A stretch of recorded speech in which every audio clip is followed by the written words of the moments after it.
नमस्कार दोस्तों, Hindi Chess Base India channel में मैं निखिलेश जैन आप सभी का हार्दिक अभिनंदन करता हूं। दोस्तों, कल हमने क्लच इंटरनेशनल टूर्नामेंट के फाइनल मुकाबले में देखा था कि किस तरह से 11वें राउंड में करुआना ने कार्लसन को पराजित करके उनको पीछे छोड़ दिया था, 2 अंक की बढ़त हासिल कर ली थी।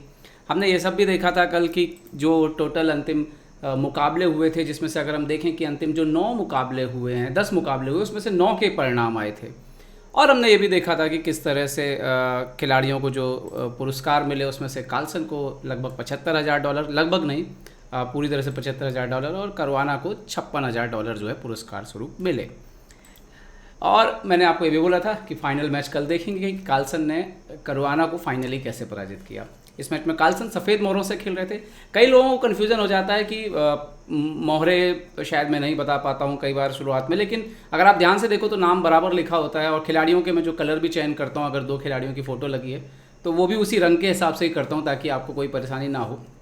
फिर भी मैं कोशिश कर रहा हूँ और बेहतर करने की। ये देखते हैं मुकाबला। यहाँ पर मैग्नस कार्लसन सफ़ेद मोहरों से खेल रहे थे। और बड़ी इंटरेस्टिंग बात ये कि अगर आपने मुकाबला देखा होगा 2018 की फीडे विश्व चैंपियनशिप, जिसमें मैग्नस कार्लसन ने फाबियानो करुआना को पराजित किया था, उस चैंपियनशिप में 12 के 12 क्लासिकल मुकाबले ड्रॉ हो गए थे और परिणाम आया था रैपिड टाई ब्रेक से। और उस टाई ब्रेक के एक मुकाबले में कार्लसन ने करुआना को इसी लाइन में पराजित किया था जिस लाइन में उन्होंने क्लच इंटरनेशनल का फाइनल मुकाबला खेला 2 दिन पहले। ओके, C4 E5 से शुरुआत हुई। कार्लसन ने सफ़ेद मोहरों से C4 खेला, E5 खेला यहाँ पर करुआना ने। तो इंग्लिश ओपनिंग पर गेम शुरू होता है। नाइट C3, नाइट F6, और कार्लसन एक बार फिर यहाँ पर फेंचिटो वेरिएशन चुनते हैं G3, जो कि उससे पहले भी कार्लसन करुआना के खिलाफ वो इस्तेमाल कर चुके हैं। बिशप B4, लाइन बिल्कुल वही। और यहाँ पर कार्लसन जो लाइन चुनते हैं वो है E4। अब इससे पहले जो इन दोनों के बीच मुकाबला हुआ था, उसमें दरअसल गेम आगे कैसे बढ़ा था कि करुआना ने कैसल किया था, फिर कार्लसन ने नाइट G2, C6, इस तरह से मैच चला था। और ये मैच आगे चल करके कार्लसन ने जो है अपने नाम कर लिया था। इस मैच में क्या हुआ कि करुआना ने बिशप इंटू C3 का ऑप्शन चुना। अच्छा, ऐसा नहीं है कि कार्लसन के इस लाइन पे गेम नहीं है, गेम है और सक्सेसफुली गेम है उनके। उन्होंने BC3 भी मार के खेला है और DC3 भी मार के खेला है। लेकिन इस मैच में कार्लसन जो है उन्होंने B इंटू C3 को चुना। थोड़ा एम्बिशियस है। एम्बिशियस आप सोच सकते हैं कि मतलब वो यहाँ पर कुछ ना कुछ हासिल करना चाहते हैं, आक्रामक खेलना चाहते हैं, क्योंकि इसके अलावा उनके पास कोई ऑप्शन नहीं था। क्योंकि करुआना के लिए तो ड्रॉ भी जो है वो इनफ था, ऑलरेडी 2 पॉइंट की लीड थी। यहाँ पर आप देख सकते हो कि अगर आप इस पॉन से मारोगे, खैर इस पॉन का तो आपको टेंशन लेने की ज़रूरत नहीं है, क्योंकि नाइट G4 आएगा तो चाहे वो क्वीन E2 हो, क्वीन D4 हो, आप ये उसके बाद अटैक करके पॉन जो है वापस ले लोगे। ठीक है, ये नहीं मिलेगी, E5 नहीं मिलेगी तो G7 मिलेगी, कुछ ना कुछ आपको मिल जाएगा। तो E4 यहाँ पर मरती नहीं है। लेकिन आपके पास सेंटर जो है वो उतना मजबूत नहीं रह जाता। लेकिन जब आप BC3 से मारते हो तो आपको क्लियरली दिख रहा है कि यहाँ पर E4 आने का चांस है। और यहाँ से ही कार्लसन जो है वो थोड़ा सा हट के खेलना शुरू होते हैं। ओके, यहाँ पर करुआना रूल्स फॉलो कर रहे हैं, वो कैसल कर रहे हैं। यहाँ पर अभी तक देखिए कि सिर्फ पॉन मूव ही हुए हैं बोर्ड पर। अगर आप जो रिमेनिंग पीसेस हैं कार्लसन के, उसमें पॉन के अलावा और कोई मूव नहीं हुए हैं, तो रूल यहाँ पर। और अगली जो चाल आती है F3, ये इस पोजीशन पर नॉवेल्टी है और ये बिल्कुल इंडिकेशन करती है, जैसे अगर आप में से लोगों को निम्जो इंडियन ध्यान हो, उसमें एक वेरिएशन आता है F3 E4 करके, और वाइट अपना डेवलपमेंट डिले करता है। यहाँ पे आप एक और चीज़ आपको देखनी पड़ेगी कि कार्लसन 2 बिशप मैनेज किए हुए, मतलब एक बिशप ब्लैक ने दे दिया है, तो ब्लैक के पास डबल बिशप नहीं है। लेकिन ब्लैक के स्ट्रक्चर पर कोई वीकनेस नहीं है और वो डेवलपमेंट के सही रास्ते पर जा रहा है, क्योंकि ऑलरेडी कैसल कर चुका है। एक नाइट यहाँ पर डेवलप है, कैसल हो चुका है, और यहाँ पर अभी भी इन मोहरों को खेलना बाकी है। ठीक है, लेकिन वाइट के तो आप देखिए कि सारे के सारे जो पीस हैं वो तो पहले ही रैंक पर अभी बैठे हुए हैं। ठीक है, गेम देखिए आगे कैसे हुआ। F3 पर यहाँ पर करुआना ने इमीडिएटली B5 किया। दरअसल यहाँ पर भी करुआना स्टैंडर्ड रूल फॉलो कर सकते थे और चुपचाप ऐसे खेल सकते थे, जैसे B6 करके और डेवलपमेंट करके बिशप B7, और वाइट को भी अभी काफ़ी कुछ करना है। ठीक है, और उसके बाद ज़रूर जो है, जैसे अगर कभी E4 तो ये C5 का चांस जो है उनके पास हमेशा रहेगा। इसमें क्या हुआ, करुआना ने इमीडिएटली B5 खेला। ठीक है, कार्लसन ने यहाँ पर, अब यहाँ पर आइडिया क्या है कि अगर आप ये पॉन यहाँ से हटा दें तो इमीडिएटली ब्लैक जो है वो D5 डाल देगा और सेंटर जो वाइट बनाना चाहता है, स्ट्रॉन्ग सेंटर, उसको बनने नहीं देगा। तो यहाँ पर कार्लसन ने क्या किया, कोई डिस्टर्बेंस नहीं किया और उन्होंने सीधा जो है D4 कर दिया। उन्होंने जो खेला खेला, अब D4 खेल दिया। अभी क्या हुआ, into D4, C into D4, और देखने में कार्लसन का सेंटर जो है वो काफ़ी मजबूत यहाँ से यहाँ तक बिल्ड हो चुका है। सॉरी, हाँ, यहाँ तक बिल्ड हो चुका है। अब करवाना ने यहाँ पे क्या खेला, बी इंटू सी फोर। ओके, नेचुरली क्या दिखता है हमको, हम बिशप इंटू सी फोर जो है वो बहुत सेटिस्फाई मूव दिखती है, सीधे पी पाउन मारते हुए पीस को निकाल लेना। लेकिन यहाँ पर ब्लैक मूव खेलते हैं E5, वाइट जो है वो E5 खेलता है। क्यों E5 खेला, दरअसल प्रॉब्लम यह है कि अगर आप बिशप C4 खेलोगे तो ब्लैक सीधा यहाँ पे D5 खेल देगा और एक बार फिर आपका सेंटर जो है वो टूट जाएगा। तो ऐसे में कार्लसन ने पहले E5 पुश किया, आपके पीस को हटाया, और अभी तक आप देखिए कार्लसन ओपनिंग के रूल तोड़ते हुए नजर आ रहे हैं क्योंकि वो लगातार पॉन्स को मूव कर रहे हैं। लेकिन यहाँ पे इंपॉर्टेंट ये है कि उनकी तैयारी यहाँ पर अच्छी है, तो ब्लैक जो है वो अचानक एकदम से उन पर हमला नहीं कर पा रहा है, लेकिन ब्लैक के पास इक्वलिटी यहाँ पर ऑलरेडी है। ओपनिंग की 9वीं चाल में अगर ब्लैक को इक्वलिटी मिल जाए तो इसमें ब्लैक जो है वो खुशी होगा। Okay, night D5, bishop C4, bishop B7, night S3 निकाला। भाई डेवलपमेंट भी तो करना ही होगा। D6 किया, यहाँ पर करवाना ने एक बार फिर सेंटर पर आपके अटैक किया। अब फाइनली कार्लसन ने जो है अपने किंग को सेफ्टी पे ले जाना बेहतर समझा, क्योंकि ऐसे में सिचुएशन और ख़राब हो जाएगी अगर वो किंग को सेंटर पर रखेंगे। और ब्लैक ने यहाँ पर अपना आखिरी पीस बाहर निकाल लिया, नाइट D7, रुक E1, और यहाँ पर D इंटू E5 मारा करवाना ने, सो D into E5, now night B6। अब ये यहाँ से जो है पहली क्रिटिकल सिचुएशन बोर्ड पर आना शुरू होने वाली है। अगर आप देखो वो पोजीशन जहाँ पर उनके पीस कार्लसन के बिल्कुल नहीं खेल रहे थे और सेंटर बड़ा अच्छा था, तो ब्लैक ने क्या किया, सेंटर थोड़ा तो तोड़ दिया, लेकिन बदले में क्या हुआ, उसके बदले में वाइट को क्या मिला कि उसके पीसेस अब पहले से तो बेहतर स्थिति में कम से कम खेल रहे हैं, और वाइट की जो आने वाले समय में जान होने वाला है वो है ये बिशप। तो इसको बचाना भी ज़रूरी है, क्योंकि इसको बिशप B3 खेला, क्योंकि ये खेलेगा इस डायगोनल में, और ये जो बिशप है ये बड़ा इंपॉर्टेंट रोल प्ले कर रहा है। अभी वो यहीं से बैठे बैठे रोल प्ले कर रहा है, और अगर वो कभी बिशप B2 पे शिफ्ट हुआ तो वो भी बहुत डेंजर हो जाएगा। इस सारे केस में आपको बीच में कौन सा अड़ंगा दिख रहा है जो कि कार्लसन की चीज़ों को रोक सकता है, वो कार्लसन का खुद का ये पॉन। तो ये बात समझने की है कि कार्लसन यहीं से डेस्परेटली, मतलब बहुत ही अंदर से सोच के थे कि ये पॉन सेक तो उनको करना ही है, ये तो दिमाग में उनके चल ही रहा था। अब देखिए क्या होता है, यहाँ पर करवाना को क्या खेलना चाहिए था, उनको खेलना चाहिए था C5, ये उन्होंने नहीं चुना। अब उन्होंने चुना क्या, उन्होंने चुना यहाँ पर क्वीन E7। इससे क्या हुआ, कार्लसन को इमीडिएटली E6 मूव मिल गया, और इस E6 मूव मिलने से प्रॉब्लम ये है कि इस E6 के पीछे आपका क्वीन है, ये तो एक प्रॉब्लम है।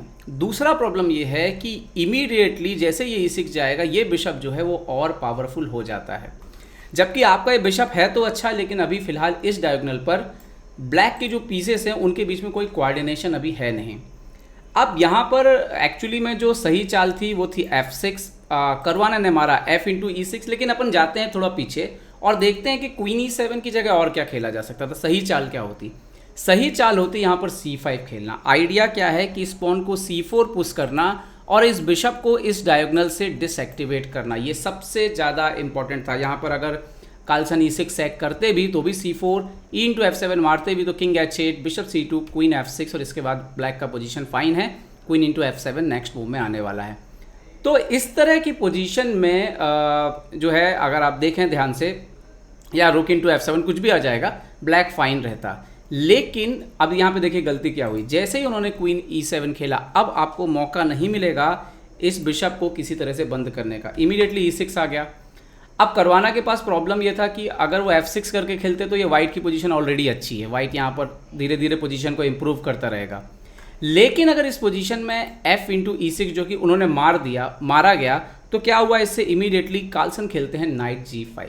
देखने में थोड़ा सा अजीब लग सकता है कि अभी क्वीन उतना रेडी नहीं लग रहा है, एक ही बिशप जो है वो खेल रहा है और ये बिशप अभी घर पे बैठा है, लेकिन उसके बाद भी अटैक बहुत ही स्ट्रांग हो चुका है। रीज़न क्या है, आने वाली चालों में ये जो डायगोनल हैं दोनों, ये बहुत कमज़ोर पड़ने वाले हैं। क्यों, क्योंकि एक तो इस तरह की चाल भी आने वाली है, क्वीन D3, तो आपका H7 भी वीक होगा, और अगर वो H7 में अगर आपने एक भी पॉन आगे पीछे हिलाया तो ये बिशप बहुत पावरफुल हो जाएंगे। अब देखिए मैच में क्या हुआ, कार्लसन के पास करवाना के पास ज़्यादा ऑप्शन थे नहीं, बिशप C8 वगैरह जा सकते थे वो, बट क्वीन D3, G6 और ये नाइट E4 के बाद आप देखिए कितने गड्ढे बने हुए हैं, और दोनों बिशप कितना कमाल के खेलने वाले हैं। इस बिशप को आप दोनों जगह से देख सकते हैं, इधर से जाए या इधर से जाए, ये अभी बहुत ही दिक्कत करने वाला है।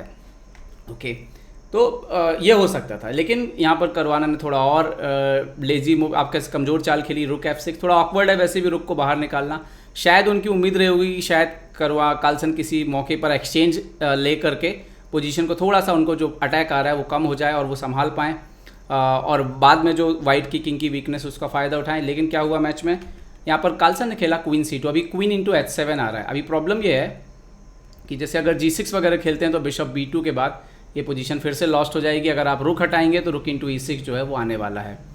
तो जैसे फॉर एग्जांपल यहाँ पर रुक F8 ऐसा कुछ करेंगे तो रुक इंटू E6 आ रहा है। C5 जैसा मूव खेल सकते हैं, लेकिन सीधा बिशप इंटू F6 भी जो है मारा जा सकता है, उसका रुक इंटू E6 भी यहाँ पे मर रहा है।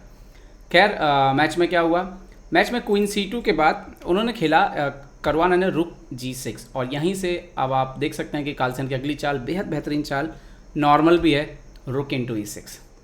अब यहाँ पे एक्चुअली क्या है कि अगर आप रुक इंटू E6 मारने जाएंगे तो क्वीन H7 चेक आप देख सकते हो, और यहाँ पर सीधा जो है वो चेक मेट जो है वो हो जाएगी, तो आप मार नहीं सकते।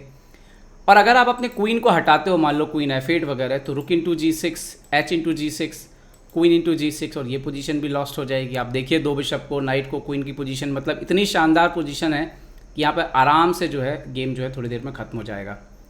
ओके, तो यहाँ पर रुक इंटू E6 जैसे ही मारा कार्लसन ने, तो फाइनली करवाना ने सोचने के बाद क्वीन इंटू E6 मार दिया। उन्होंने लगा कि नाइट और बिशप को ले लेते हैं, रुक और बिशप को ले लेते हैं क्वीन के बदले, वही किया। लेकिन रुक इंटू E6, बिशप B2, रुक E8, और अब यहाँ पर करवाना की जो पूरी उम्मीद है वो इनके डबल रुक पर है।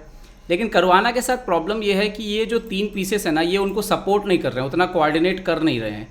तो यहाँ पर अभी ये जो 2 बिशप हैं और ये जो रुक है, जैसे ही एक्टिवेट होंगे प्रॉब्लम जो है वो खड़ी होना शुरू हो जाएगी ब्लैक के लिए अभी। और अलग अलग तरह के थ्रेड भी जो है वो आप देखिए कि ये डायगोनल पर कितना प्रेशर है। अब ये रुक हटेगा तो ये नाइट पिन हो जाएगा, फिर F7 पे प्रेशर, C7 पे भी एक थ्रेड रहेगा।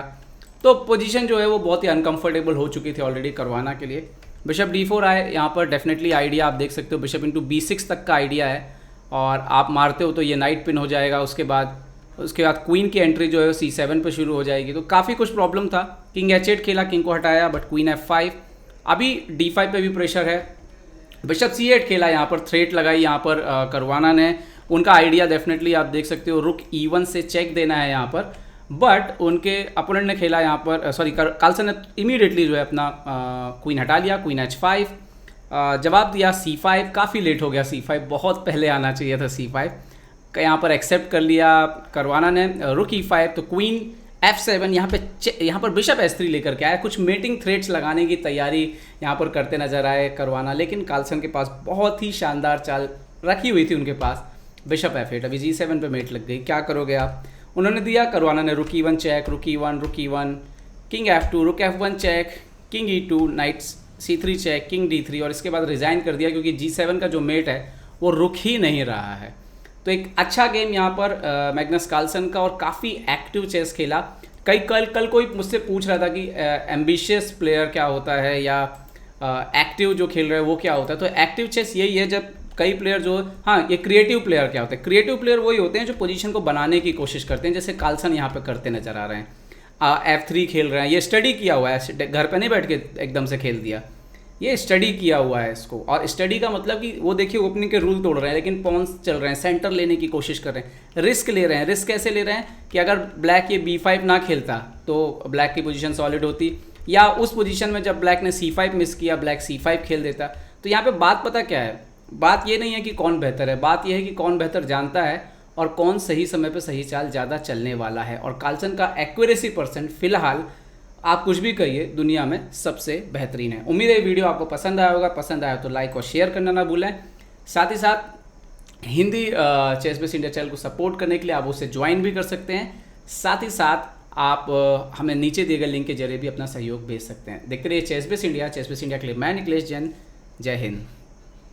तो उम्मीद है आपको हमारे वीडियो पसंद आए होंगे। अपने सुझाव हमें जरूर दें और याद रखें शतरंज की हर छोटी बड़ी खबर के लिए जुड़े रहें चेस बेस इंडिया चैनल से। जी हाँ, चाहे वो खिलाड़ियों के इंटरव्यू या फिर वो खेल का विश्लेषण, चेस बेस इंडिया हमेशा आपके लिए खबरें लाएगा सबसे तेज सबसे जल्दी। सब्सक्राइब करें Hindi Chess Base India channel को। अगर आप यूट्यूब पर देख रहे हैं तो सब्सक्राइब करें और साथ ही साथ बेल आइकॉन दबाना ना भूलें दोस्तों, क्योंकि इसी से मिलेंगे आपको सारे नोटिफिकेशन। फेसबुक पर देख रहे हैं तो जरूर लाइक और शेयर करना ना भूलें।